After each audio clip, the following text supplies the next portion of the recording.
L'amministrazione comunale di Castelfranco Veneto intende, con una serie di attività che si svilupperanno nel corso di quest'anno e del prossimo, valorizzare la figura di una nostra illustre concittadina, Tina Anselmi, al fine che la città si possa appropriare della sua figura, dell'alto valore politico, morale ed etico da lei espresso nell'impegno che Tina ha sempre professato in politica e per gli altri. Parleremo di fatti storici della storia del Novecento.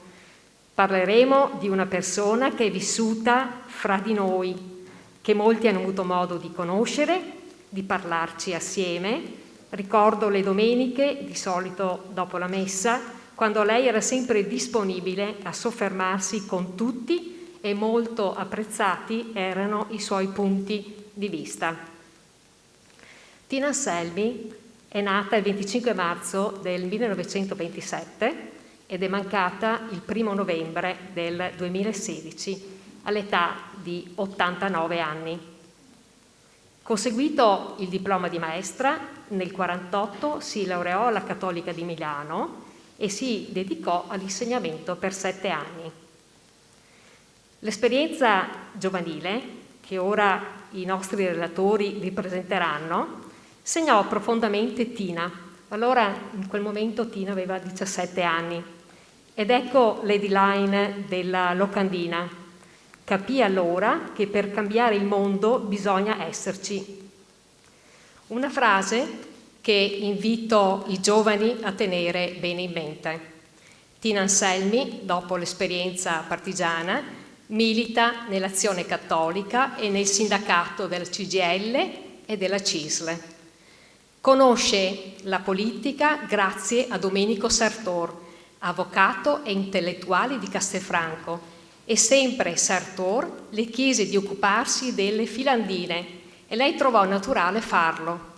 Queste due radici, la resistenza e il sindacato, assieme al cattolicesimo della nostra terra, diedero genesi all'Anselmi al suo impegno politico in difesa dei diritti e della piena libertà delle donne lavoratrici e dei più deboli in generale. Nel 1959 entra nel Consiglio nazionale della Democrazia Cristiana e aderisce alla corrente dorotea. Nel 68 viene eletta alla Camera dei Deputati e vi rimase fino al 1992 per ben 24 anni. In quegli anni, da metà del 1976 al 1973, 3 anni, ricoprì l'incarico di Primo Ministro del Lavoro e poi della Sanità, che la portarono a firmare il 23 dicembre del 1978 la legge 833 che inserisce il servizio sanitario pubblico in Italia. Nel 91, per volontà del ministro dell'onorevole Nilde Iotti, Tina Anselmi venne nominata Presidente della Camera parlamentare d'inchiesta sulla loggia massonica P2, commissione che si è conclusa nel 94. Mentre nell'89 Anselmi ricoprì l'incarico della Commissione nazionale per le pari opportunità che diede i diritti alle donne e agli uomini. Nel 92 cessa l'attività di parlamentare. In letteratura ci possono trovare molte pubblicazioni sulle moltissime attività da lei svolte e vorremmo che attraverso questo progetto la città potesse approfondire di più il luogo e l'impegno lavorativo dell'Anselmi svoltesi in particolare a Roma. Voglio ora spiegarvi sommariamente che tipo di progetto intende l'amministrazione comunale portare avanti. Il titolo è questo, Tina Anselmi, una vita per la Repubblica. Il convegno di oggi parlerà della giovane Tina Anselmi e, seguendo tutto il processo di vita, i lavori che ha svolto la Tina Anselmi in questo periodo nelle sue attività, è stato facile anche declinare questa progettualità. Allora, ripeto, il convegno di oggi, la giovane Tina Anselmi, i relatori saranno Mauro Pitteri e Maria Teresa Segra, due studiosi in materia, e abbiamo ottenuto il patrocinio dell'ufficio scolastico regionale, il MIUR, e la collaborazione della CISL Veneto. Seguirà subito dopo le vacanze, quindi ottobre-novembre, un ulteriore convegno, la Resistenza, e su questo tema stiamo cercando dei relatori di caratura nazionale proprio perché vogliamo che questo progetto non venga dimenticato. Mentre la sanità e il servizio nazionale hanno già accettato l'incarico e lavoreranno insieme l'Università di Padova e l'ULSS per uno studio scientifico accademico. La legalità sarà curata in un ulteriore convegno con la collaborazione di due magistrati, dei quali uno ha già dato la sua disponibilità e l'altro siamo in attesa di risposte. L'Istituto Istresco curerà la spoliazione degli ebrei, altro argomento che l'Anselmi si è trovata ad impegnare, e questo già entreremo nel prossimo, anzi siamo già a maggio del 2023.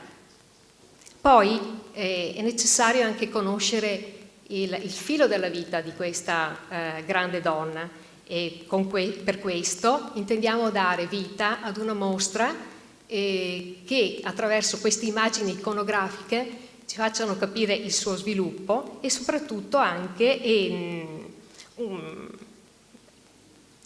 anche una raccolta di tutte le pubblicazioni particolari DVD che già esistono, quindi avere già una catalogazione di quanto ha fatto. Ci è stato proposto un corso di formazione per docenti, che per attivare questo abbiamo bisogno delle necessità sia dell'ufficio scolastico regionale che quello provinciale.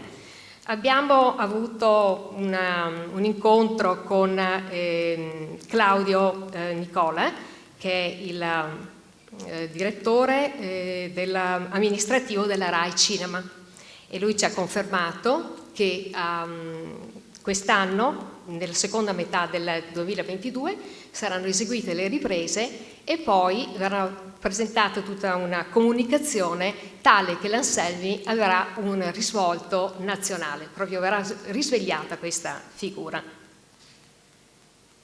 Stiamo pensando di realizzare veramente un bene iconografico. Come? Stiamo dialogando con altre istituzioni per trovare un luogo per dedicare a lei uno spazio e per far sì, come ho ripetuto altre volte in altri incontri, se effettivamente ci sarà interesse da parte della città, noi vorremmo veramente istituire un centro studi. Abbiamo già realizzato il logo per questo evento e ci stiamo impegnando per trovare dei finanziamenti, perché per fare le cose fatte bene servono anche delle risorse. Cercheremo di utilizzare la legge regionale 206 della Regione Veneto inerente ai grandi eventi e vedremo come risponderà il Ministero della Cultura, la Camera dei Deputati e la Presidenza della Repubblica. Non ci dispiacerebbe poi se nella Castelfranco ci fossero anche degli sponsor che contribuissero a realizzare il massimo di questa attività. E ci vogliamo credere perché il mecenato poi rimane nella storia. Immaginate la targa, opera realizzata per merito di. Bene, allora iniziamo questo primo convegno. Porto i saluti anche del sindaco che arriverà leggermente in ritardo in quanto è stato impegnato in un altro importante incontro a Treviso, mi ha garantito che arriverà e vi spiego un momentino come si sviluppa questa serata. Partirà adesso un video che avrà una durata di circa 20 minuti e poi riceveremo sul palco il professor Mauro Pitteri e Maria Teresa Segra. Invito il segretario generale della CISL a venire sul palco e se gentilmente porta i suoi saluti.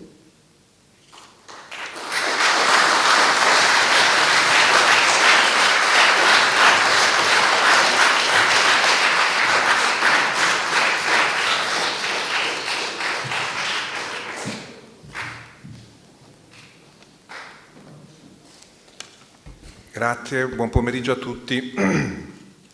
Anche da parte nostra, della CISL del Veneto, io sono segretario generale della CISL di Belluno Treviso e rappresento oggi la CISL del Veneto. C'è il nostro segretario generale Refosco, Gianfranco Refosco, in sala, ma siccome siamo territorio ospitante mi ha chiesto di rappresentare la CISL del Veneto. Io ringrazio il sindaco e l'amministrazione comunale per averci proposto quali partner in questo percorso dedicato a Tina Anselmi, quindi da parte nostra ci sarà una forte collaborazione in tutto questo percorso che è stato illustrato.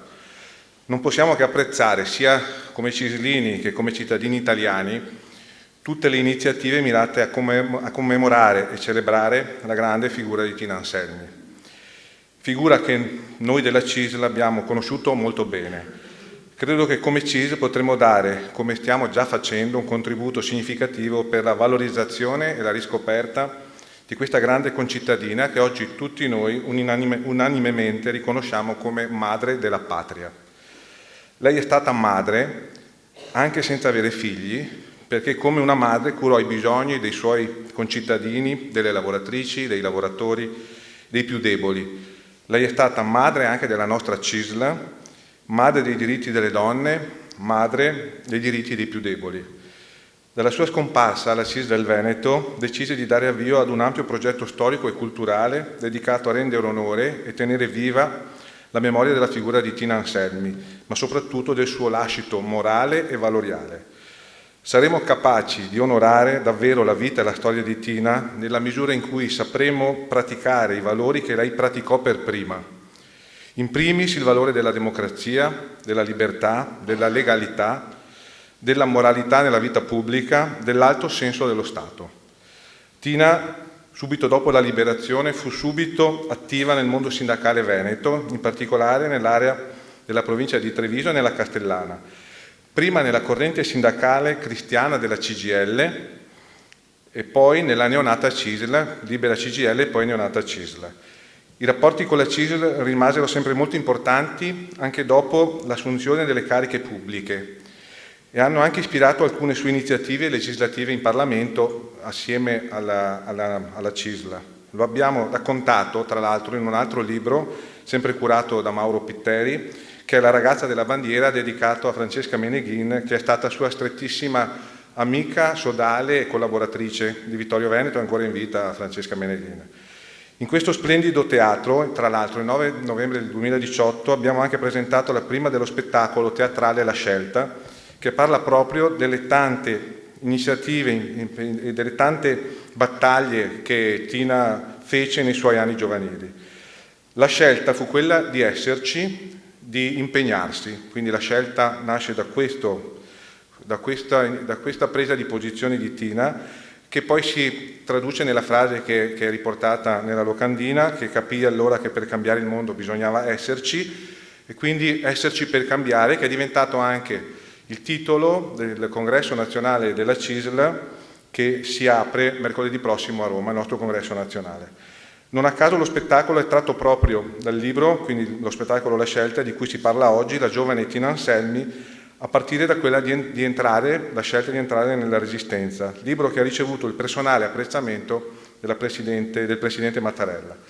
Sarebbe una bella cosa, ma il sindaco non c'è, ma glielo diremo, gliel'abbiamo già detto, poterlo riproporre questo spettacolo magari nel prossimo autunno, soprattutto al pubblico giovanile, ne vedo molti in sala, quindi è molto significativo e importante che i giovani possano ascoltare le memorie, la storia di Tina, che è una storia che è unica per il tempo e il contesto in cui si è sviluppata la sua vita, che non era un contesto attuale in cui ci sono maggiori libertà e anche minori vincoli culturali, dove è stato tra l'altro portato in scena, ha riscontrato un coinvolgimento molto persino inaspettato. Tina Anselmi, lo capiremo meglio ascoltando i relatori, è una donna che abbiamo appena cominciato a conoscere bene, che ha segnato la vita sociale dell'Italia e ha oggi ancora molto da dirci e da darci. A noi sindacalisti, agli amministratori pubblici, a noi rappresentanti della società, del lavoro e ai rappresentanti della politica ha ancora molto da insegnare, ma anche a tutti noi semplici cittadini. E per questo noi siamo orgogliosi di averla avuta come CISL, come fondatrice, quindi ringrazio ancora una volta l'amministrazione comunale di Castelfranco per l'impegno che ha preso e andiamo avanti in questo lavoro perché credo che sia solo l'inizio di un percorso di valorizzazione di Tina che merita ben altro e ben impegno di tutti quanti. Grazie.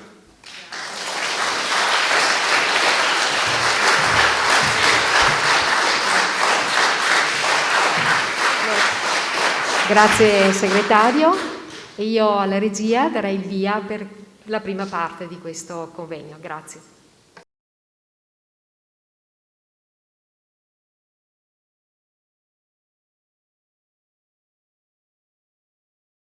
Avevo 17 anni, facevo l'ultimo anno che mi separava dal diploma e quindi quel periodo che ho fatto la resistenza avevo il problema di studiare per chiudere il mio ciclo scolastico e nello stesso tempo di dare alla resistenza quel contributo di tempo, di rischio. Marcella Dallan ci raccontava che è stata lei a chiederti, su suggerimento di Gina Sartor, se eri disposta a entrare, a dare una mano alla resistenza, perché già sapeva che su di te si poteva contare.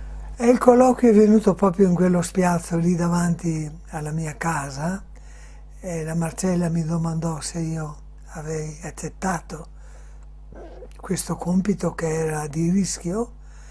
Ne parlammo, io ero già fortemente inclinata a dire di sì, dissi di sì e allora il comandante mi volle conoscere per dirmi i pericoli a cui io andavo incontro.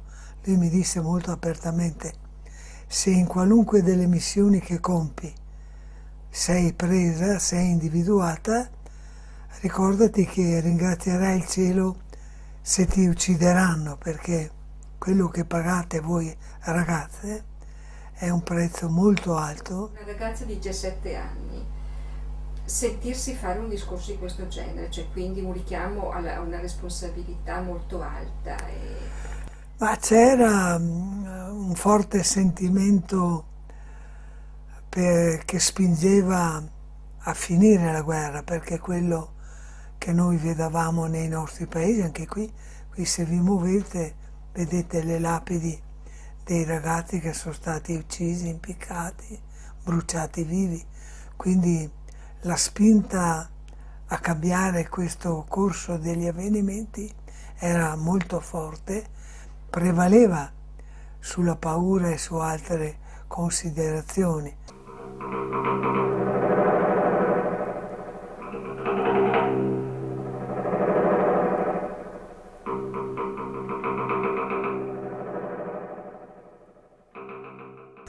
Chi gridava, chi piangeva, chi tentava di scappare.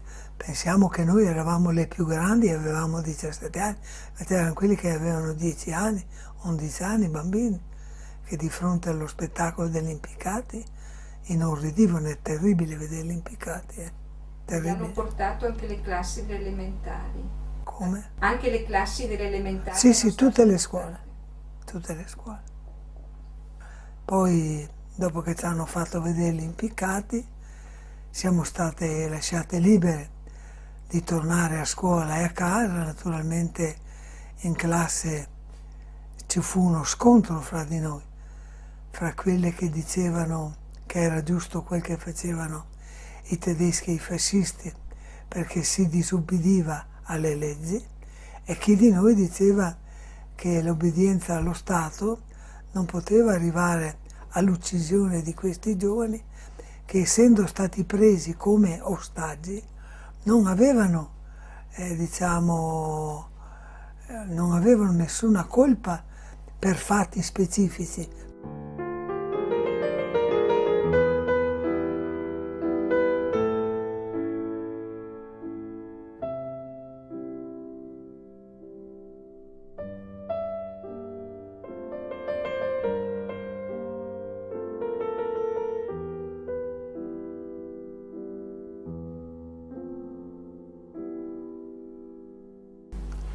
Poi tu hai fatto la staffetta con un nome di battaglia, Sì, che era? Gabriella. Come hai scelto questo nome? O chi L'arcangelo Gabriele, ho detto, mi proteggerà. Come staffetta che cosa facevi? Beh, anzitutto trasmettevo gli ordini, quello che succedeva dovevano saperlo gli uni e gli altri. Poi c'era chi doveva rubare le gomme delle biciclette per potermi permettere di correre e naturalmente anche quella era una missione di guerra. Senza gomme non avrei fatto 120 km al giorno di bicicletta, quindi c'era anche questo aspetto che voleva dire il rifornimento delle gomme, il rifornimento del pane, un po' di polenta, questa magari ce la davano i contadini, ma bisognava anche cercarlo e non andare a cadere nelle mani dei fascisti o dei nazisti. Poi il compito più pericoloso era quello di portare o apparecchi o altre cose che erano necessarie alla vita della resistenza. Specialmente negli ultimi mesi della guerra gli alleati cominciarono a paracadutarci nei generi di prima necessità, tritolo, esplosivo, paracadute che i ragazzi della brigata misero da parte per farmi il corredo quando finita la guerra mi fossi sposata. C'erano tutti questi incarichi. Io per esempio una volta ho portato una radiotrasmittente dentro una valigia da Treviso fino a Bassano, facendo la via per Galliera, San Martino di Lupari. Cioè c'erano vari compiti, alcuni talmente pericolosi che il comandante mi aveva detto: se vedi che i tedeschi ti inseguono, butta in un fosso, butta in qualcosa dove non sia visibile e nasconditi nella prima fosso, nella prima campagna che trovi disponibile. Tu avevi un ruolo anche importante come staffetta, perché hai anche poi durante la liberazione avuto un ruolo anche nella trattativa. Sì, la notte che dovevamo trattare con i tedeschi la liberazione di Castelfranco, io fui una delle 4 persone che andarono a trattare con i tedeschi al Palazzo Bolasco, che è questo qui dinanzi, dove c'era un colonnello tedesco. Devo dire la trattativa fu molto corretta, molto leale. Noi dicemmo le cose che non dovevano essere fatte a Castelfranco. Non dovete bruciare, non dovete distruggere, non dovete ammazzare gente. E noi demmo l'assicurazione ai tedeschi che non sarebbero state rappresaglie, violenze, nemmeno contro di loro. Quindi la trattativa fu lunga, finì verso le 3 di notte e io dovevo andare a avvisare un plotone che marciasse verso Castelfranco perché ci fosse lo scambio dei soldati dell'una e dell'altra parte. Ci fu questa trattativa molto lunga, facemmo questo patto e concentrammo i nostri soldati, i partigiani, su Castelfranco perché lo scambio avvenisse controllato bene sia da loro che da noi. Così è stato. Allora io, passando sotto le finestre della mia casa, che è questa che avete alle spalle, passando mi sono messa a gridare: mamma, papà, abbiamo liberato Castelfranco.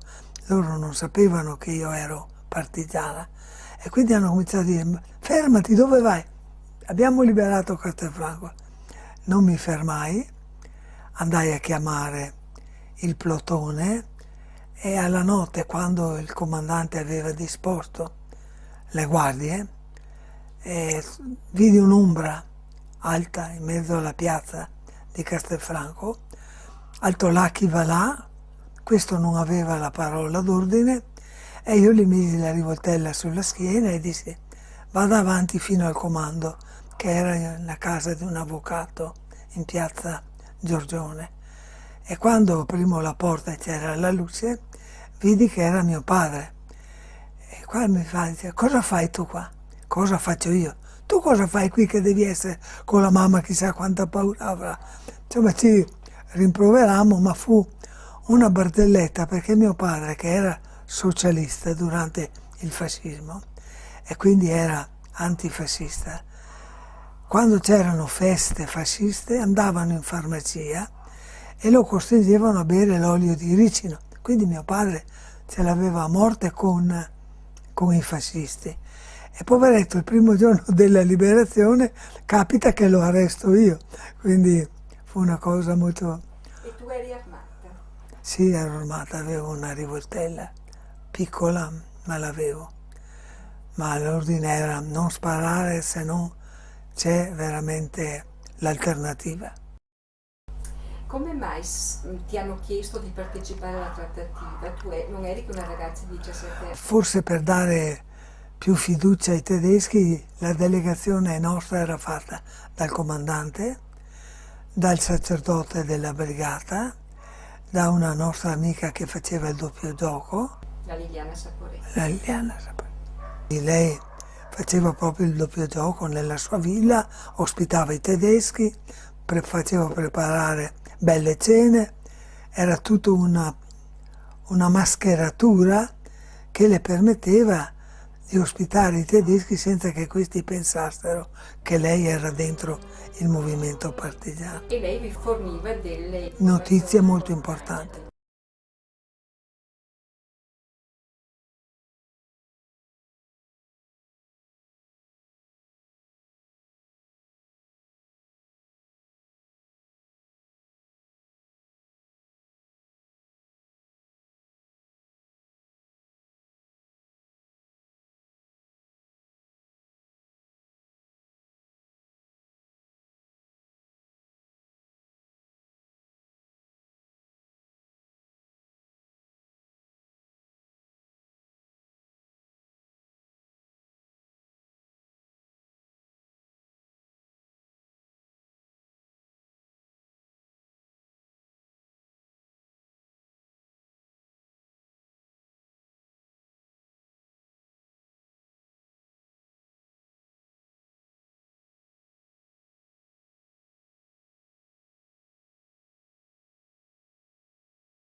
Allora, l'intervista è di Maria Teresa Sega, e Maria Teresa Sega è la studiosa dei movimenti delle donne in età contemporanea. È stata docente di lettere distaccata presso l'Istituto Veneziano per la storia della resistenza e della società contemporanea, IVERES. Dal 1997 al 2021 ha fatto parte di numerose associazioni e attualmente è presidente dell'Associazione per la memoria e la storia delle donne in Veneto, Resistere. Numerosi suoi campi di ricerca, soprattutto nell'ambito della storia delle donne e storia di genere.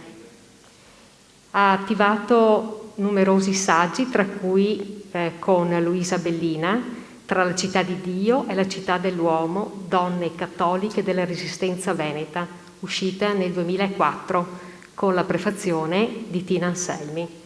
In questo volume è riportato il contributo di Tina Anselmi, da lei intervistata il 20 giugno del 2001, assieme a Luisa Bellina e Franca Trentina.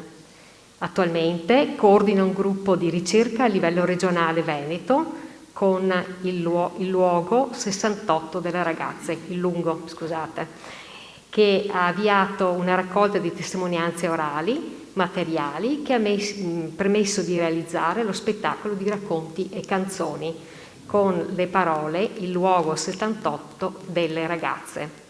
Il professor Mauro Pitteri è socio corrispondente della Deputazione Veneta di Storia Patria, ha insegnato per 40 anni nella scuola secondaria, si è a lungo occupato di storia dell'agricoltura, del mondo rurale della Repubblica Veneta in età moderna.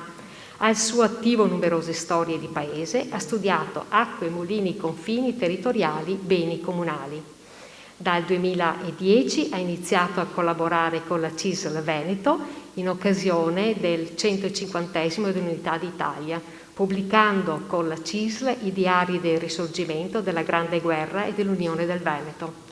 La CISL Veneto lo ha incaricato di iniziare una ricerca sull'attività sindacale di Tina Anselmi, che ha poi dato risultati significativi con il volume oggi presentato in un secondo dell'attività parlamentare di Tina Anselmi per le donne.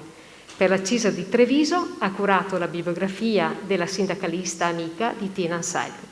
I due relatori sono presenti e li invito a salire sul palco. Grazie.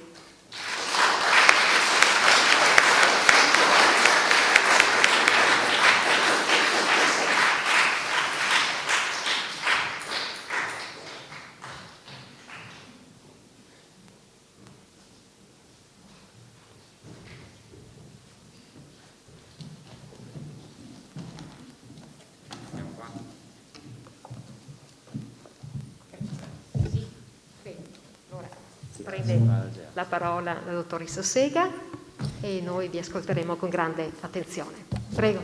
Grazie. Sì, penso di sì.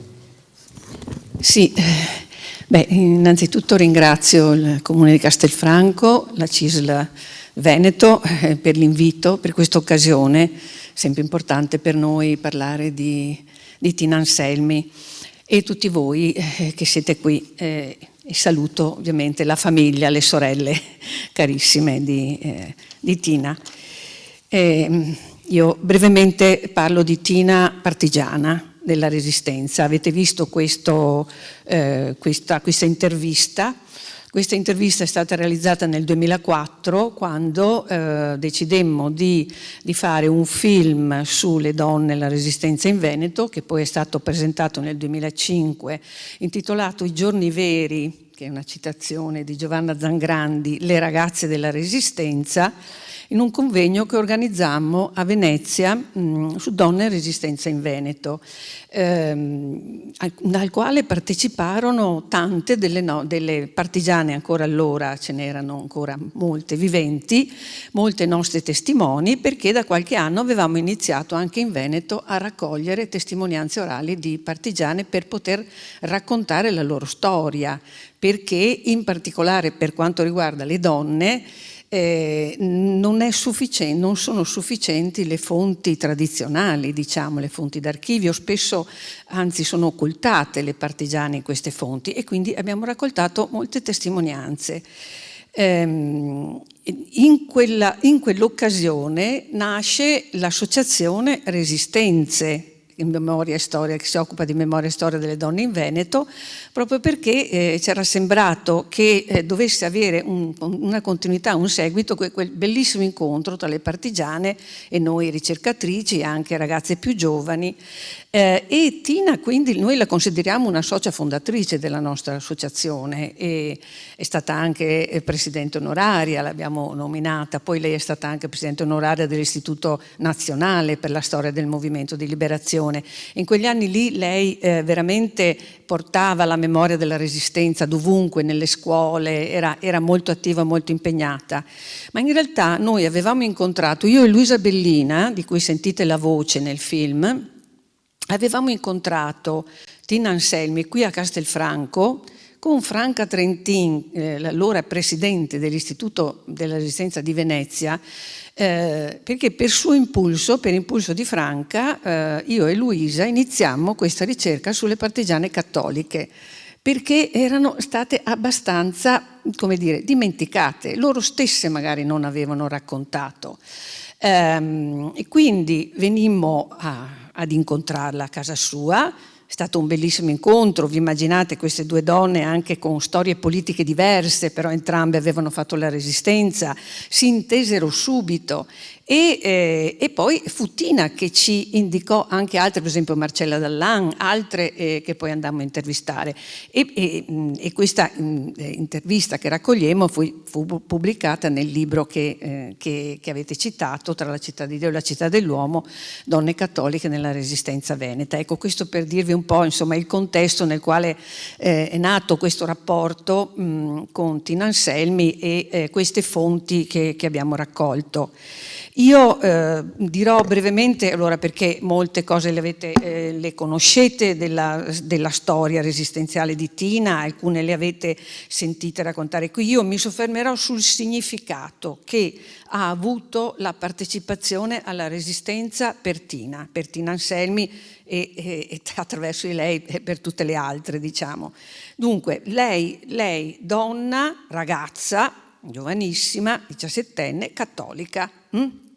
Allora, nelle interviste, nelle varie interviste che sono state raccolte, anche i testi pubblicati, biografici, autobiografici, lei racconta della sua infanzia, della bambina che era, della bambina e poi della ragazza, no? Ce la immaginiamo vivace, libera, sportiva, forte, determinata. Ecco, questo carattere che poi ritroviamo sempre, no? Lei faceva parte già dell'Azione Cattolica e dovete pensare che in quell'epoca, siamo sotto il regime fascista, probabilmente era l'unico modo, lei era sinceramente cattolica e credente, però era anche l'unico modo questo per le ragazze di uscire di casa, di andare fuori e di poter avere un qualche, forma di impegno sociale. Quindi le organizzazioni cattoliche sostanzialmente, il resto era si faceva clandestinamente, no?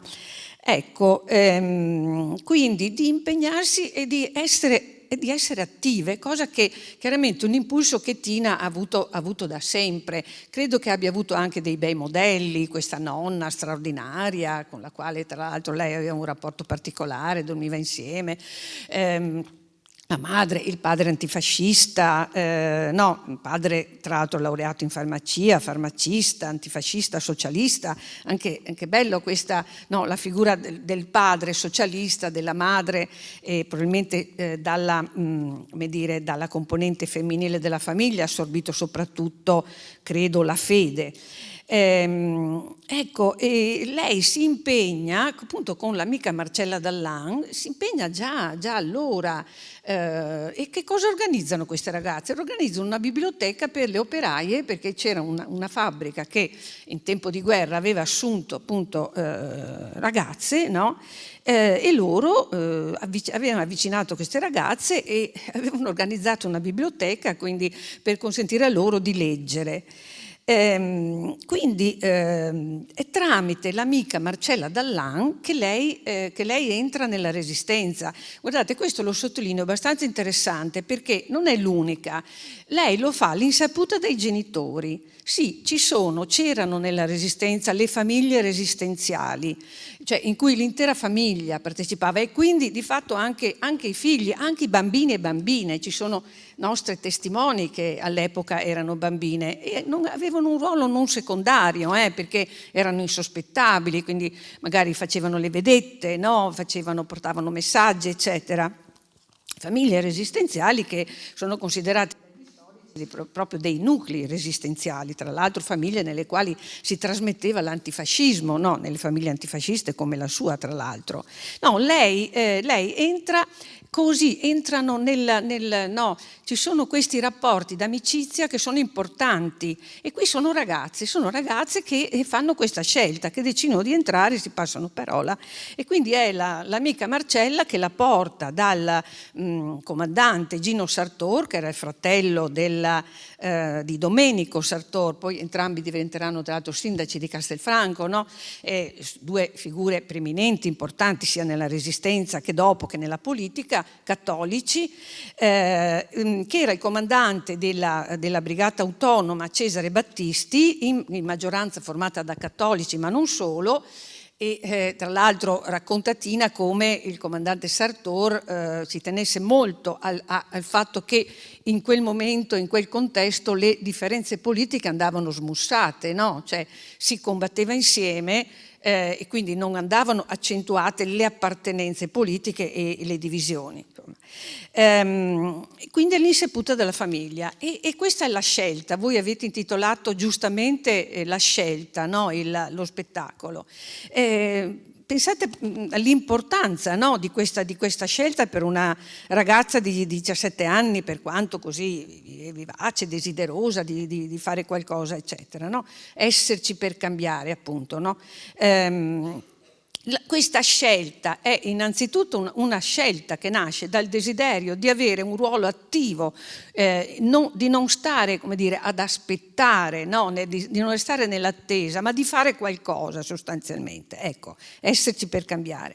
E però diventa anche una scelta etica, e vediamo perché. Intanto dopo questo incontro con Sartor c'è l'episodio degli impiccati di Bassano, no? Dopo il rastrellamento del Grappa, durante il rastrellamento del Grappa, il 26 settembre del 44, questi giovani, quarantina, no? Ragazzi che vengono rastrellati e che non appartenevano neanche alla resistenza, tra l'altro, erano semplicemente magari ragazzi che si erano nascosti perché non volevano andare a fare militare, insomma ragazzi rastrellati vengono impiccati. Questo allora era una scelta dei nazisti e anche dei tedeschi, quella di queste rappresaglie e dell'esibizione proprio come monito, no, dei morti, degli impiccati o comunque degli ammazzati, che dovevano rimanere insepolti, diciamo, per 3 giorni, proprio per suscitare terrore sostanzialmente, no? E che cosa fanno i fascisti? Obbligano tutti i bambini e i ragazzi delle scuole ad andare a vedere gli impiccati, proprio come monito e questo lei lo dice, è una cosa raccapricciante, c'era chi piangeva, chi stava male, però questo suscita anche una fortissima reazione in lei e quando torna a scuola e dice ci siamo perfino picchiate con le compagne di classe perché alcune dicevano vabbè è la legge, questi hanno trasgredito la legge, bisogna osservare le leggi, se si sta, questo è quello che succede, no? Se non si osserva la legge. Invece lei no, lei probabilmente anche altri, ma soprattutto lei no, lei si fa delle domande, si chiede se è giusto. Allora la domanda chiave, la domanda centrale, la domanda etica è giusto obbedire a una legge ingiusta che già si era posta nel 1938 con le leggi razziali, no? Che pure erano leggi di Stato. È giusto obbedire a una legge ingiusta? Quindi lei questo se lo pone, capisce che lì c'è qualcosa che va oltre, no? Appunto un'etica e poi viene, come dire, sostenuta in questo dall'assistente dell'Azione Cattolica quando la domenica va alla riunione, questo assistente che affronta, no, a quale lei chiede, anche lì c'è una discussione, affronta il problema sulla legittimità intanto della non rispettare una legge che è una legge ingiusta perché viola i diritti umani sostanzialmente, no? Allora c'è un limite che non si può superare e questo vale in generale, no? E tra l'altro sulla legittimità della violenza, cioè dell'uso delle armi, guardate che è stata una scelta anche questa non da poco, per i cattolici in particolare, ma non solo, non è che gli altri lo facessero tranquillamente di usare le armi, uccidere, rischiare di essere uccisi, eccetera, no? Va detto che nella dottrina cristiana, adesso forse Piteri ne sa meglio di me, da sempre c'era stato comunque questo dibattito e come dire il sostenere la legittima difesa, quindi il ricorso alla violenza in alcuni casi e anche il concetto di guerra giusta, no? Ecco, la Chiesa da questo non si era mai sottratta, dalle crociate in poi, diciamo, no?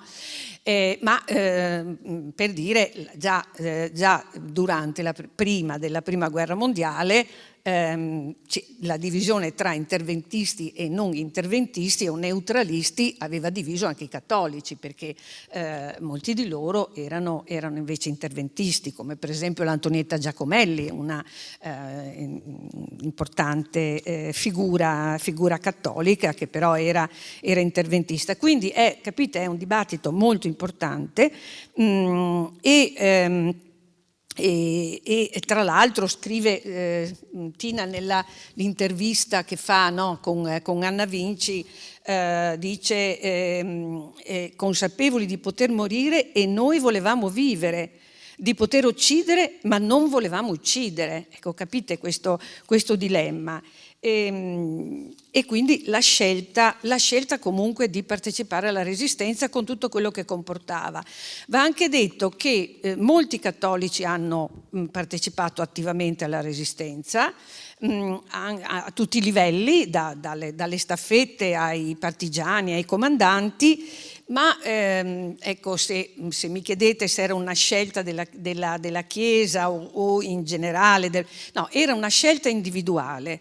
Era una scelta individuale perché non c'era una linea, diciamo, no, un'indicazione generale da parte della Chiesa, ma molti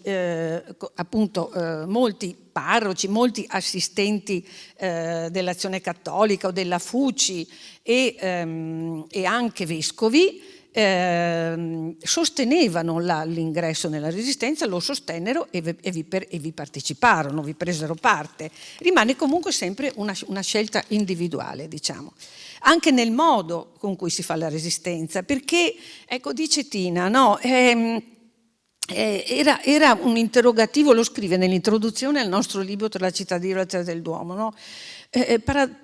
Difficile, paradossale sul diritto di uccidere, no? E all'assistente al quale lei chiede, no? Proprio si confronta sulla possibilità anche di usare un'arma. E lui le risponde: beh, a meno che tu non voglia morire. Quindi no, si riconosce questo diritto all'autodifesa comunque, ma bisogna dire che l'arma Tina ce l'ha solo alla fine della Resistenza, cioè nel momento, nei giorni immediatamente prima della liberazione. In realtà lei entra come staffetta. Fa la staffetta, che vuol dire? Vuol dire portare messaggi, sostanzialmente, portare tutto quello che serve, lei l'ha raccontato, no? Esplosivo, la radiotrasmittente, eccetera. Cioè, come dire, il ruolo in particolare delle donne nella Resistenza, che è quello di fare le staffette, è un ruolo fondamentale, perché voleva dire che loro tenevano i contatti tra le brigate, tra i comandi, tra il CLN regionale e le brigate, no? Che era una cosa indispensabile nella Resistenza. Non solo, ma portavano tutto quello che era indispensabile per la vita della brigata, che va dal cibo agli indumenti, alle scarpe risuolate, e anche alle armi. Ecco, lei parla dell'esplosivo e qui bisogna dire che lei appunto in tutta questa prima fase della Resistenza, in cui fa la staffetta, le dice faccio 100-120 km al giorno. Tra l'altro lei era una sportiva, quindi riusciva addirittura prima di andare a scuola, perché lei andava a scuola a Bassano, andare a Treviso a prendere ordini, tornare a Castelfranco, andare a Bassano, andare a scuola, ritornare la sera. Pensate un po', insomma, no? Sta ragazza di 17 anni da sola, così. Ma no, lei dice un po' la linea anche del comandante Sartor, era quella di fare delle azioni che avessero il minor numero di vittime, cioè evitare in tutti i modi le rappresaglie, per esempio. E allora, dice Tina, noi cosa facevamo? Facevamo dei sabotaggi, cioè lei trasportava l'esplosivo per questi sabotaggi, cioè venivano sabotate le linee del treno ferroviarie che passavano di qua per impedire che i soldati italiani arrestati venissero deportati in Germania e anche che dalla Germania arrivassero rifornimenti, eccetera, evitando, cioè facendo quindi saltare i ponti e saltare le ferrovie, evitando però appunto facendo in modo che non ci fossero delle vittime. Ecco. Dunque, brevemente arrivo appunto alla fine. Lei ha un'arma, dice: per fortuna non ho avuto modo di usarla, vabbè, adesso qui salto perché ci sarebbe molto da dire ovviamente sul fatto che la resistenza sì è stata anche una resistenza armata ma non militarista, no, non c'era nessuna esaltazione della violenza, al contrario, tutte le testimoni che noi abbiamo intervistato e anche i testimoni dicevano: abbiamo fatto la guerra perché non volevamo la guerra, abbiamo fatto la guerra per la pace, lo dice anche lei, no? E questa è la moralità della resistenza, come ha scritto lo storico Claudio Pavone. E quindi tanto più questa scelta è una scelta forte per le donne, perché storicamente erano state escluse dalla guerra, dal portare le armi, no? Che tra l'altro questo le aveva anche escluse dalla cittadinanza, il fatto di non portare le armi, non combattere, non partecipare alla guerra. E invece partecipano alla resistenza e possono partecipare alla resistenza ed essere molto utili, se non determinanti, pur non usando violenza direttamente, pur appunto non usando le armi. Siamo a ridosso della liberazione. Volevo sottolineare, perché dal film questo non si capisce bene, gli importanti incarichi che ha Tina, che adesso ha 18 anni ma non di più, a ridosso della liberazione. Intanto lei fa da tramite tra il suo comandante Sartor con una missione che si chiama Marini Rocco Service, una missione segreta che è in contatto con una missione alleata inglese. Come sapete, c'erano molte missioni alleate inglesi e americane nel territorio, anche in Veneto, che collaboravano con la resistenza e che organizzavano per esempio i lanci, no? I famosi lanci di armi, di altre cose di cui parla anche lei, e questi comunicavano tramite radiotrasmittenti. Ecco perché lei trasporta questa radiotrasmittente. E quindi lei ha questo ruolo importante e diventa proprio la segretaria personale di Sabatino Galli Pizzoni, che fa parte appunto di questa missione, e si trova lei ad essere una delle persone che vanno a trattare con i tedeschi assieme a Liliana Saporetti, altra donna importante di Castelfranco, che era sua amica e che siccome viveva in villa, adesso non mi ricordo il nome della villa, comunque lei l'aveva detto prima, era di famiglia altolocata, diciamo, no? Era di famiglia e che viveva in questa villa qui a Castelfranco, e siccome le ville erano di solito scelte dai comandi tedeschi come loro sedi, loro avevano un comando tedesco nella villa. Ma lei e la madre organizzavano, tra l'altro lei parlava tedesco perché aveva studiato tedesco, organizzavano delle feste da ballo per i tedeschi, eccetera, durante le quali lei estorceva informazioni importantissime attraverso le quali sono salvate delle persone. Bene. Quindi lei, la Liliana, il prete e il comandante vanno a trattare con i tedeschi. Castelfranco viene liberata prima dell'arrivo degli alleati perché arrivano in ritardo. Ecco, quindi insomma sì, ho finito.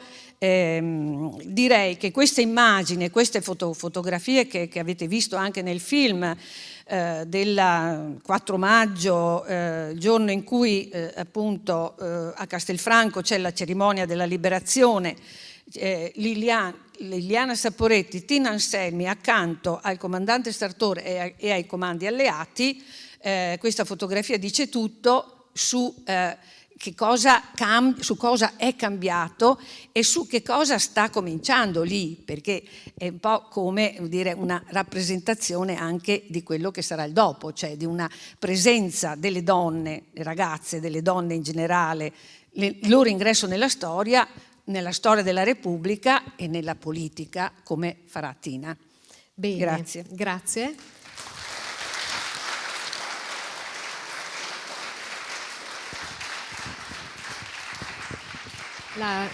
La ringraziamo per questi suoi approfondimenti che valorizzano ulteriormente il coraggio, la determinazione della nostra concittadina Tina Anselmi, e quindi non a caso ecco la frase: capì allora che per cambiare il mondo bisogna esserci. Professor Pitteri, a lei. Tolgo anch'io. Ecco qua. Sono un po' in difficoltà perché vedo nella sala parecchi ragazzi che la storia italiana non la sanno, quindi se io dico parole come De Gasperi, Pastore, ho paura che tutto cada nel vuoto. Proverò a essere un po' più semplice. Prendiamo nota. Farei vedere innanzitutto un aspetto della vita giovanile di Tina Anselmi che la differenzia un po' dall'azione cattolica tradizionale. E se il regista l'ha messa, è una squadra di pallacanestro. Sembra una cosa ovvia oggi, non lo ha fatto durante il fascismo. Questo è l'unico sport di squadra che possono fare le donne, non possono fare altro. Sport individuali sì, sport di squadra, pallacanestro. Lei giocava già a pallacanestro a 13-14 anni e la pallacanestro le permetteva di andare anche fuori dal paese. Pallacanestro, no basket, perché durante il fascismo l'inglese non esiste, pallacanestro. Facciamo un'altra foto, è quella di lei a scuola. Questa non è nel suo archivio, questo è nell'archivio di una compagna di classe, che sarebbe la sorella Camonico dell'impiccato. Con il cerchio vedete la sorella dell'impiccato, di questo partigiano Camonico, giovanissimo, e con lei. Allora lei in tutti i suoi diari, quando scrive per la Navicella, parla di questa attività sindacale che avrebbe fatto subito dopo, tra il 45 e il 48, quindi 18 e 21, 22 anni massimo, quindi giovanissima, appena finita l'esperienza resistenziale. Allora la domanda è: per quale motivo si mette a fare la sindacalista? Bisogna dire due cose prima. Uno, Treviso è la provincia più povera di tutto il centro-nord, zona depressa. Sembra impossibile ai ragazzi d'oggi che qui c'è la fame. Eppure qui nel 45-46 c'è la fame. Come sopravvivere? Molte delle ragazze che avevano l'età di alcune ragazze che vedo qui in sala, per sopravvivere hanno due possibilità: lavorare i campi o andare in Finlandia. Andare in Finlandia cosa voleva dire? Separare dalla crisalide il filo di seta. Come si fa? Bacinelle, 70-75 gradi, mani dentro, orario di lavoro non esiste, 8-9 ore, lavoro stagionale, integrare il reddito familiare. I quattrini se le tenevano le ragazze, no, andavano a integrare il reddito che era bassissimo. Questo dura tra il 45 e il 48, con un aggravante: la seta è la principale industria di Treviso in quegli anni. Il paesaggio agrario nostro è fatto da filari di vite sorretti dai gelsi. Questo è il paesaggio agrario. Però è finita l'autarchia fascista, non c'è più il protezionismo. Arriva la seta dall'Oriente, arriva il nylon dall'America, si chiudono le filande. Cosa fanno i datori di lavoro quando c'è una crisi? Fanno quello che fanno oggi, cercano di scaricare i costi sui lavoratori. Cioè, o pagarle di meno, ma meno di quel che prendeva era impossibile, perché voleva dire non pagarle, o farle lavorare di più. Questa è l'alternativa. È in questo contesto che probabilmente Domenico Sartor, che sarà il primo segretario della CISL trevigiana, chiede a Tina Anselmi di continuare a lavorare, di fare quello che faceva prima, la stessa bicicletta, solo che anziché andare in giro a fare la staffetta partigiana, va in giro per le filande e cerca di fare che cosa? Di dire a ste donne che hanno dei diritti, di dire che il mondo sta cambiando, di dire che c'è il diritto di voto, di dire che ha vinto la Repubblica, di dire che si sta approvando una Costituzione che dà dei diritti e che mette al primo posto il lavoro. E questo non è assolutamente scontato. Si fa fatica.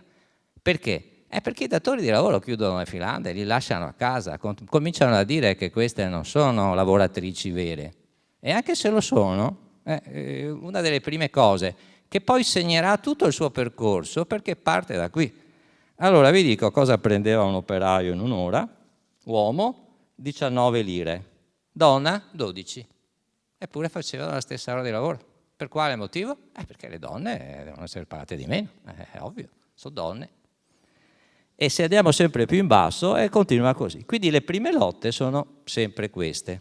Allora lei fa le testimonianze, però quando è che effettivamente abbiamo la prima notizia concreta, vera di lei che inizia a fare la sindacalista? Ce l'abbiamo indirettamente dalla Francesca Meneghin che dice: il 9 giugno 1945 Maria Pia dal Canton, che è un'altra grande donna trevigiana, una delle prime deputate, convoca a Treviso le donne di C, le donne della Democrazia Cristiana. Perché la Democrazia Cristiana è appena nata, non ha strutture, su cosa si appoggia? Non può che appoggiarsi sull'Azione Cattolica. E quindi ci fa confusione tra Azione Cattolica, e ha trovato adesso recentemente una testimonianza in cui mi dicono che l'Anselmi, e questo signore si chiamava Zuanete Antonio, c'era una cooperativa proprio qui dei Campi Solari a Castelfranco, che il compito di questa operativa organizzata dalle ACLI, cioè l'Associazione Cattolica Lavoratori Italiani, che doveva essere presindacale, capisco che in sala i ragazzi più giovani ste sigle non le sanno, però ecco, questo è sostanzialmente un'azione cattolica, però che ha un particolare attenzione a preparare i lavoratori a entrare nel sindacato, nel mondo del lavoro, conoscendo un po' quali sono i loro diritti. E questa cooperativa si occupava di distribuire i generi alimentari acquistati con i finanziamenti americani del piano di aiuto e poi piano Marshall. Ebbene, questo signore dice che la cooperativa gestita dalle ACLI aveva sede in Piazza Duomo a Castelfranco e una delle dirigenti di questa cooperativa era Tina Anselmi. E quindi siamo nell'immediato dopoguerra. Il passaggio dunque dalla resistenza all'attività sindacale avviene attraverso le organizzazioni cattoliche, l'Azione Cattolica, la Gioventù Femminile e le ACLI. Questo è poi il quadro d'insieme. Dunque, per tornare alla testimonianza, così abbiamo la data precisa, in questa riunione che è del 9 giugno 1945, cioè la liberazione di Castelfranco è il 29 aprile, questa è il 9 giugno, è già un'attivista sindacale e la Meneghin ci dice: in questa sede conosco Tina Anselmi e Tina Anselmi si presenta a me, poi diventeranno amiche per tutta la vita, dicendo di essere stata nominata nella CGIL per la corrente cristiana nella Federazione dei Tessili. Ora io sono andato a vedere se veramente c'è stata una riunione in quel giorno. Nell'archivio della Democrazia Cristiana conservato presso un istituto di cui anche qui la CISL è in qualche modo partecipe, ebbene ho trovato che effettivamente Maria Pia dal Canton aveva convocato questa riunione il 9 giugno del 1945 a Treviso. E quindi questa può essere presa come la data ufficiale. È passato pochissimo tempo, aprile-giugno. Nel giro di pochissimo tempo la seconda scelta di Tina Anselmi, dopo la resistenza, continuare la lotta per la pace, per l'emancipazione, per i diritti dei lavoratori, per i diritti della donna, anziché con le armi, con i nuovi strumenti che la neonata Repubblica stava dando, e cioè la democrazia. Tant'è vero che il sindacato che organizza i tessili, dentro i quali ci sono le filandiere, la FIOT, è dell'ottobre del 1945. Quindi all'inizio l'organizzazione non è ancora una struttura sindacale. Del resto il fascismo aveva fatto tabula rasa, non c'erano sindacati. Bisognava ricostruire tutto da zero. Bisognava andare in giro fabbrica per fabbrica e convincere queste donne che unite forse avrebbero ottenuto maggiori vantaggi, avrebbero acquisito maggiori diritti che separate. Ecco, questo possiamo dire che è l'inizio. È già stato detto di qual è la matrice culturale che sta alla base di questa scelta, però non va dimenticata appunto la dottrina sociale della Chiesa. Esisteva all'epoca un delegato, un sacerdote che si occupava della questione sociale, perché la prima cosa che fa l'Azione Cattolica è preoccupata dell'avanzare dei comunisti nelle fabbriche. La miseria è la miglior propaganda, pensavano, per il Partito Comunista e per il Partito Socialista, che allora erano ancora schierati su posizioni filosovietiche. Insomma, siamo in piena guerra fredda. Sta scoppiando la guerra fredda, quindi quell'unità sindacale già nel 1947 comincia a scricchiolare, comincia a entrare in crisi. Che cosa fa lei? Ovviamente come funzionava la CGIL? Corrente comunista, corrente cristiana, ma queste erano in competizione ovviamente, no? Per chi prendeva più tessere, più iscritti e quindi chi poteva contare di più poi a livello generale nel sindacato. De Gasperi, che era il presidente del Consiglio dell'epoca, era contrario a sta cosa, perché temeva che la CGIL fosse un modo per far penetrare tra i lavoratori l'egemonia comunista. Ebbene, nel Trevigiano si è sbagliato clamorosamente, perché qui, almeno nel settore tessile, l'egemonia ce l'aveva la corrente cristiana e quindi gli scontri con la CGIL. Lei da subito va già al primo congresso della Democrazia Cristiana nel 1946 e quindi ha 19 anni e non riesco a capire con che titolo c'è andata. Probabilmente è stata invitata perché dovevano in qualche modo allargare, perché non ci sono neanche ancora ovviamente nel 1946 i congressi provinciali eccetera. Nel 1947 invece è delegata al primo e unico congresso dopo la guerra della CGIL unitaria e qui abbiamo una foto in cui la si vede unica donna insieme ai delegati maschi, tutti ovviamente, che dalla provincia di Treviso vanno al congresso unitario. Ebbene, lì ha conosciuto i grandi sindacalisti dell'epoca, da Di Vittorio, che era quello comunista, a Pastore, che è invece colui che fonderà poi 2 anni il nuovo sindacato, la CISL, e rimarrà impressionata dalla figura di Pastore, tant'è che lei dice che quando pensa a un operaio, pensa a Pastore. Lo ascoltai parlare, lo guardai in viso con quella sua faccia dura e leale, pensai che se uno si chiede come deve essere un lavoratore, non può rispondere che deve essere come lui. Il congresso si è svolto a Firenze. Quando torna da Firenze ci trova a Treviso una situazione ancora più grave. Lavoravano 7.000 filandine nelle 45 filande della provincia di Treviso. Cominciano a non essere più assunte. Qual è il primo problema che si pongono? Allora, è una questione prettamente sindacale. I più giovani in sala, quando lavorerete e resterete disoccupati, avete diritto a un sussidio di disoccupazione. Ma per arrivare al sussidio di disoccupazione dovete aver lavorato almeno un tot numero di giorni. Quindi la prima avvertenza è di ottenere dai filandieri che le filandiere, c'è questo gioco di parole, lavorino almeno quel numero di giorni necessario a ottenere il sussidio di disoccupazione. Questa è la prima lotta.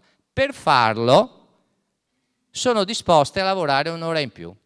Attacco comunista, ecco la corrente cristiana ha svenduto le filandiere ai padroni perché li fa lavorare un'ora in più gratis. Sono 2 modi diversi di concepire il sindacato in quel periodo, perché i comunisti pensano alla rivoluzione, i cristiani pensano a fare il contratto e portare a casa qualcosa. Ecco, detto proprio nel dialetto che non è quello trevigiano, perché ahimè sono veneziano e questo è il mio. Queste sono le avvertenze. Questa è la prima avvertenza. La seconda è l'orario di rispetto dei contratti. I filandieri non rispettavano il contratto. Se vuoi lavorare, lavori alle mie condizioni. Provate a pensare ad andare in fabbrica, in Finlandia, a parlare a delle analfabete, perché, care ragazze, prima del 64-65, la quinta elementare era grasso che cola. Le ragazze a lavorare o in famiglia, questa era la condizione. E qui inizia tutta la sua sensibilità per il riscatto della condizione femminile, perché da giovanissima ha visto direttamente il destino di queste donne. Sapete che cosa esportava Treviso in quegli anni? Domestiche. Domestiche che andavano a servizio a Milano, a Roma, e che se avevano la disgrazia di tornare a casa con gravidanze indesiderate, venivano buttate fuori anche dalla famiglia. Questa era la condizione femminile che si è vista trovare davanti a Anselmi nelle filande tra il 45 e il 48. Sembrano cose lontane secoli, non sono lontane secoli perché alcuni dei testimoni sono addirittura presenti in sala. Allora voglio chiudere brevemente con 2 delle sue principali avvertenze. Ci sarebbe il documento in cui vediamo i contrasti con i comunisti. No, questo è in archivio il primo documento dove trovo il nome di Tina Anselmi, che viene eletta per il secondo congresso DC, quello del 47, dove il tema è proprio l'unità sindacale.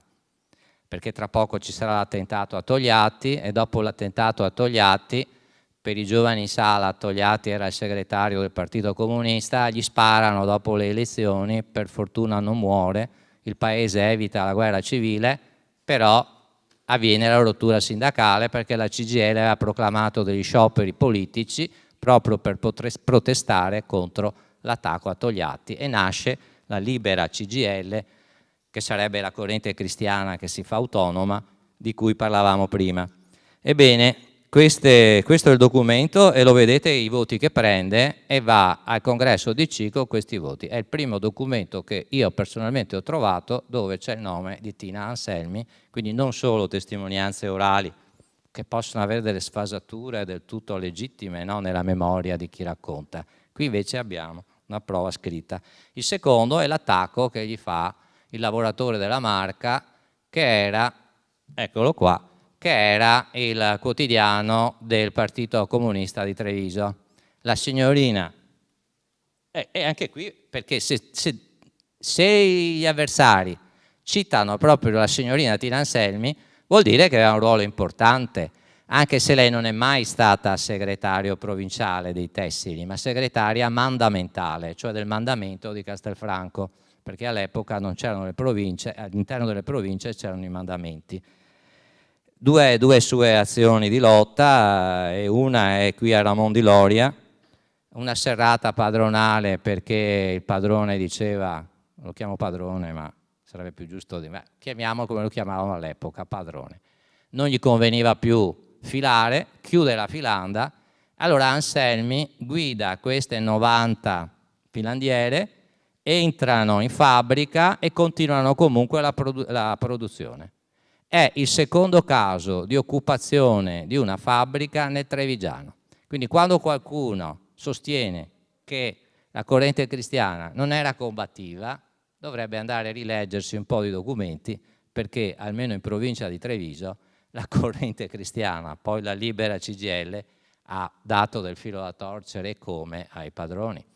Ecco, in quel contesto avviene anche l'episodio dell'arresto.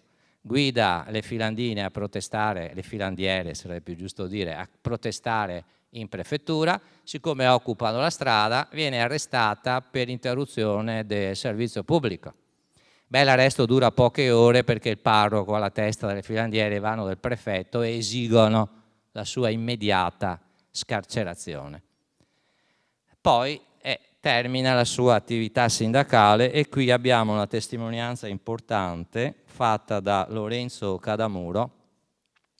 Lui entra nella FIOT, che sarebbe gli operai tessili della corrente cristiana, nel 1948. In uno di questi congressi incontra l'Anselmi, parla con lei, le chiede di candidarsi di nuovo alle elezioni del comitato direttivo.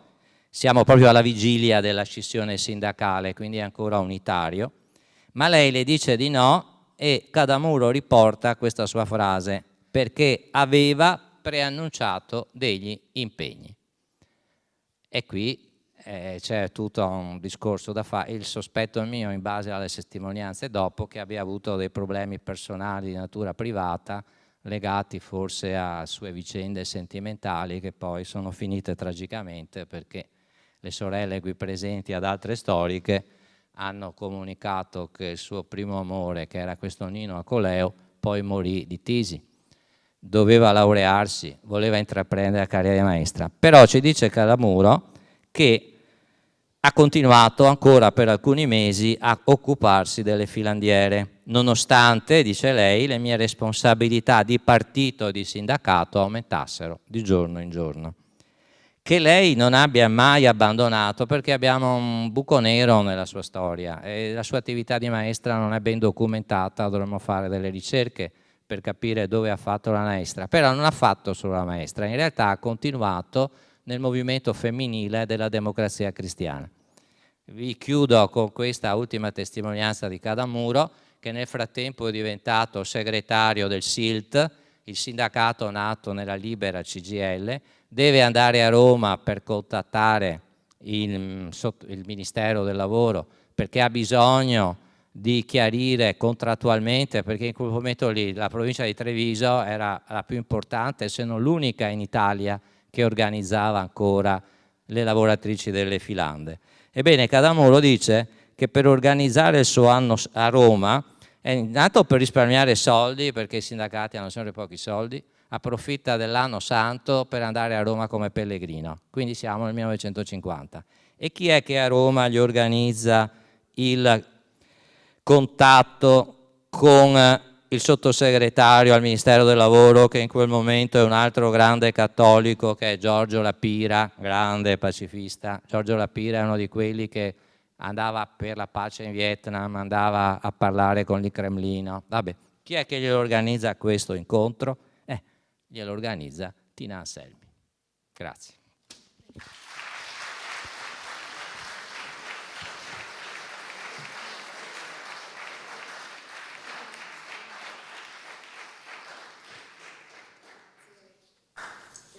Professore, per questi suoi approfondimenti che ci permettono di valorizzare sempre di più la figura di Tina Anselmi. Volevo solo chiederle, ha trovato difficoltà nelle ricerche di queste documentazioni di Tina Anselmi? Il problema è quello degli archivi. Gli archivi dei partiti e dei sindacati purtroppo rischiano di andare dispersi. C'era la Cassa Marca che ha organizzato Accatron, però anche lì cambi di proprietà, adesso l'archivio della CISL è stato portato da un'altra parte, quindi sì, è un lavoro certosino. Poi sono stato a Roma e a Roma bisogna andare all'Istituto Sturzo sia per consultare i documenti della Democrazia Cristiana sia per il suo archivio personale che è custodito a Roma all'Istituto Sturzo. Il vantaggio è che adesso alcuni archivi, soprattutto quello della Camera dei Deputati, cari ragazzi, voi che navigate, potete andare in internet e trovate tutte le notizie che volete cliccando sul portale Camera dei Deputati Tina Anselmi. Trovate tutta la sua attività legislativa. Certo, ci vuole un po' di pazienza, non è come Wikipedia che cliccate e avete la risposta. Ci vuole un po' di pazienza. Grazie professore. Chiedo se dalla platea c'è qualcuno che vuole porre qualche domanda ai nostri relatori. Non vedo mani alzate e quindi ho il piacere di invitare sul palco il primo cittadino di Castelfranco, il sindaco Stefano Marcon.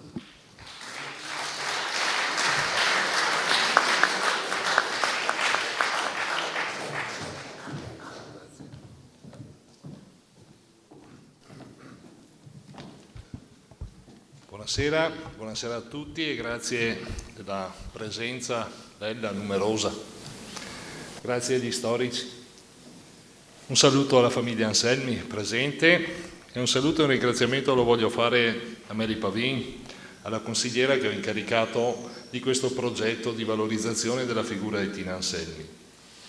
Volevo fare un passaggio chiedendo scusa per il ritardo, è una condizione alla quale non mi abituerò mai, ma credo che Tina me lo perdona visto che ero ad accogliere il Presidente del Senato, l'onorevole Casellati, e quindi insomma una figura di un rispetto delle istituzioni. Ho detto grazie a Mary perché sulla figura di Tina Anselmi ci siamo interrogati diverse volte in città e ogni qualvolta si avvicina un momento di celebrazione nascevano delle polemiche su un'intitolazione di un qualcosa, su una valorizzazione.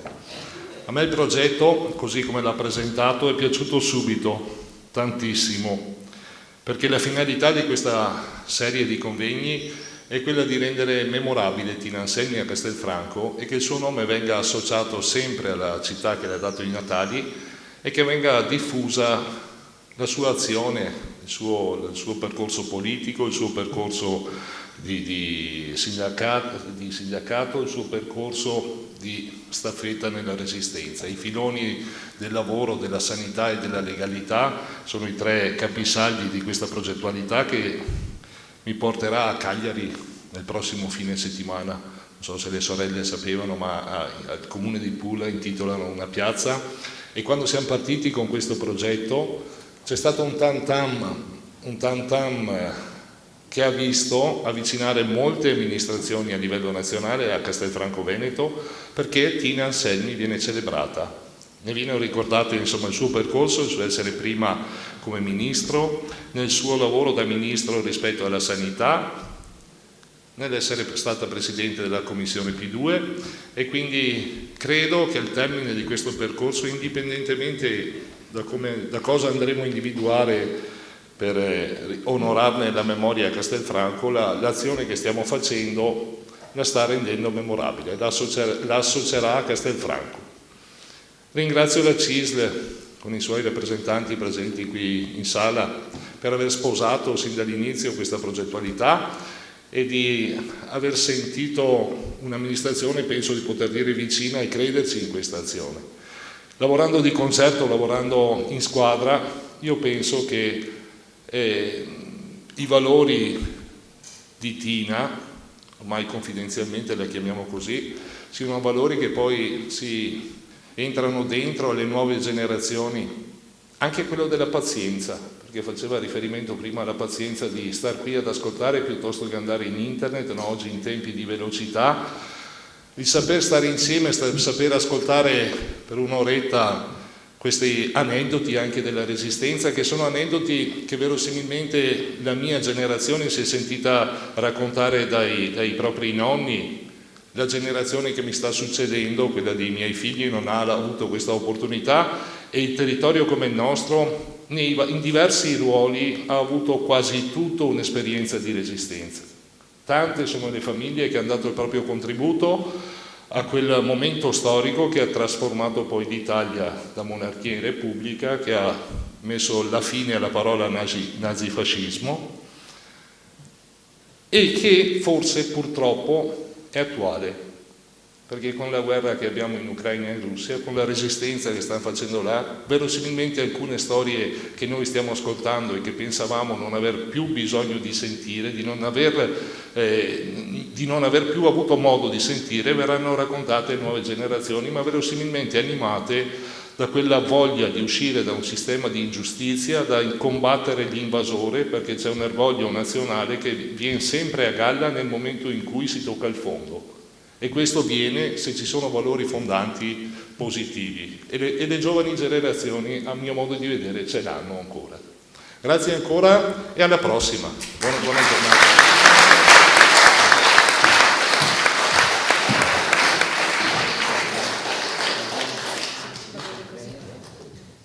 Il professore è rimasto soddisfatto. Bene, grazie. Bene. Allora per questo primo momento l'abbiamo conclusa e ci vedremo dopo le vacanze, come dicevo prima, verso fine anno, con un nuovo intervento che tratterà il tema della resistenza. Grazie a tutti della vostra partecipazione. Arrivederci.